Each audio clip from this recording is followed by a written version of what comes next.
विधवा बहन और उसके बच्चों की रुला देने वाली कहानी। गांव के एक आखिरी छोर पर जहां पक्की सड़क खत्म होकर मिट्टी के रास्ते में बदल जाती थी, वहीं एक टूटी फूटी झोपड़ी पड़ी थी।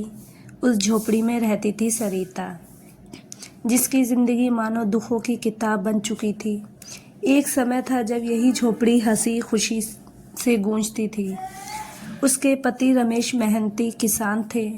भले ही घर में ज़्यादा पैसा नहीं था, लेकिन प्यार और सुकून की कोई कमी नहीं थी।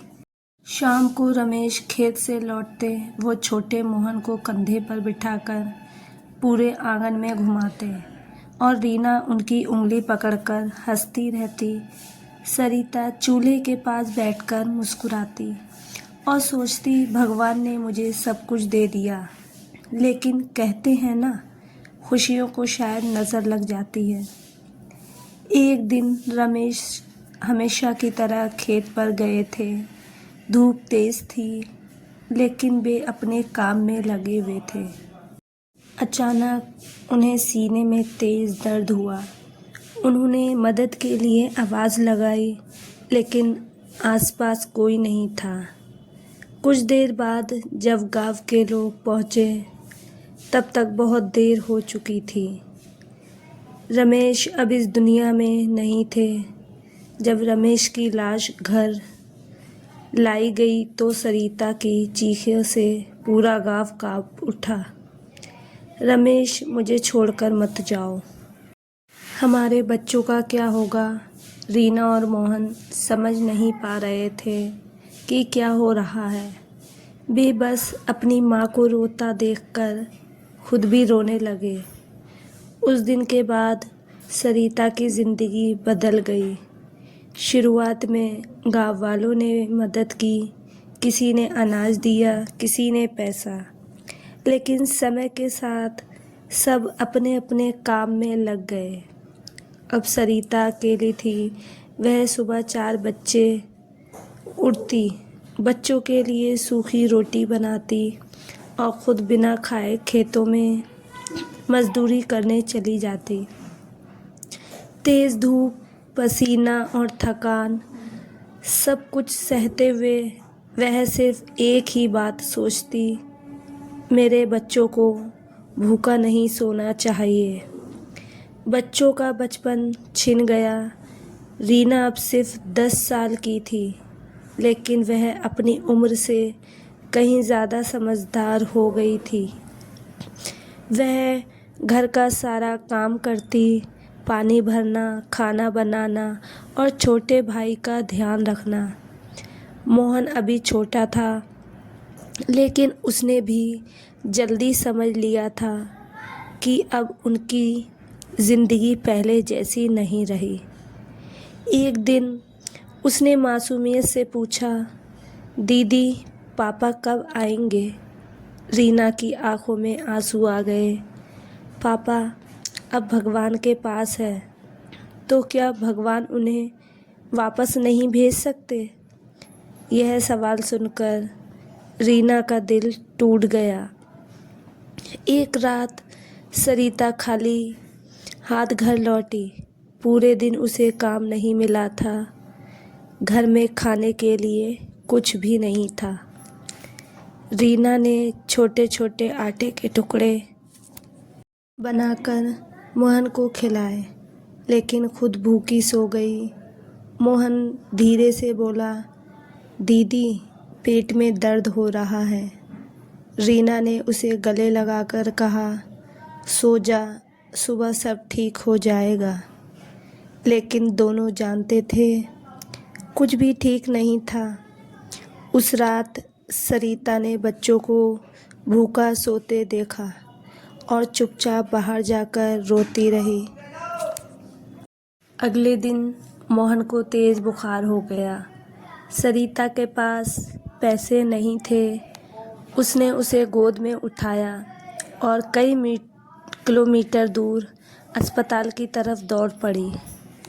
रास्ते में लोग देखते रहे, लेकिन किसी ने मदद नहीं की। अस्पताल पहुंचकर डॉक्टर ने कहा, पहले पैसे जमा करो। सरिता हाथ जोड़कर रोने लगी। मेरे पास कुछ नहीं है, मेरे बच्चे को बचा लीजिए।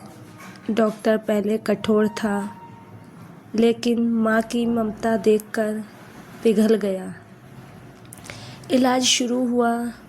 माँ की प्रार्थना पूरी रात सरिता अस्पताल के बाहर बैठी रही। उसने भगवान से कहा, अगर मेरे बच्चे को कुछ हो गया तो मैं ज़िंदा नहीं रहूँगी। उसकी आंखों से आंसू रुक ही नहीं रहे थे। सुबह डॉक्टर ने कहा, अब खतरा टल गया।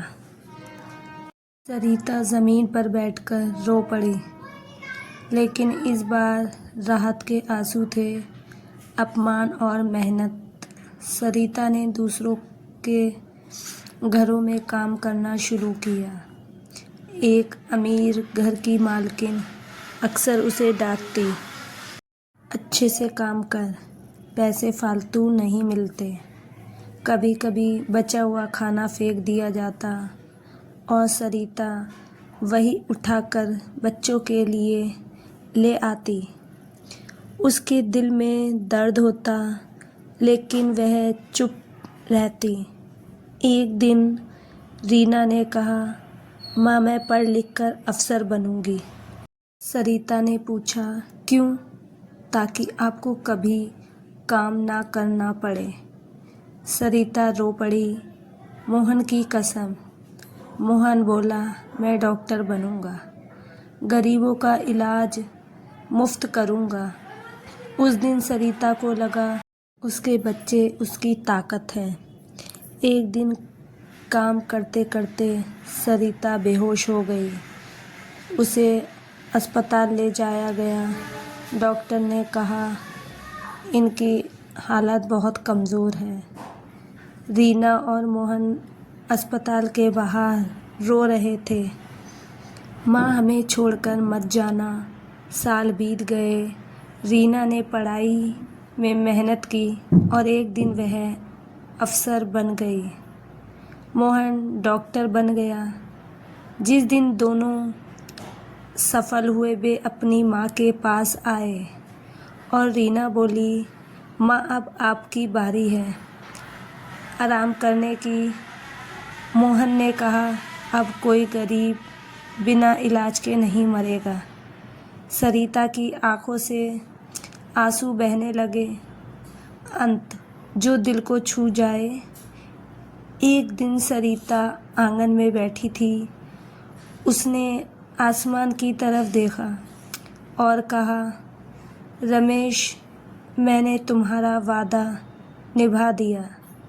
हल्की मुस्कान के साथ उसने आंखें बंद कर ली। इस बार वह हमेशा के लिए सो गई, लेकिन इस बार उसके चेहरे पर सुकून था। तो दोस्तों, इस कहानी को लेकर आपकी क्या राय है, कमेंट बॉक्स में ज़रूर बताएं। और अगर आपको हमारी आज की कहानी अच्छी लगी हो तो प्लीज़ लाइक ज़रूर करें। अगर आपको अभी तक हमारे चैनल को सब्सक्राइब नहीं किया है तो ज़रूर कर लें। तो मिलते हैं ऐसी एक और मोटिवेशनल कहानी के साथ। थैंक यू दोस्तों। प्लीज़ इस चैनल को सब्सक्राइब भी कर लीजिए, कमेंट करना बिल्कुल ना भूलिए। Thank you.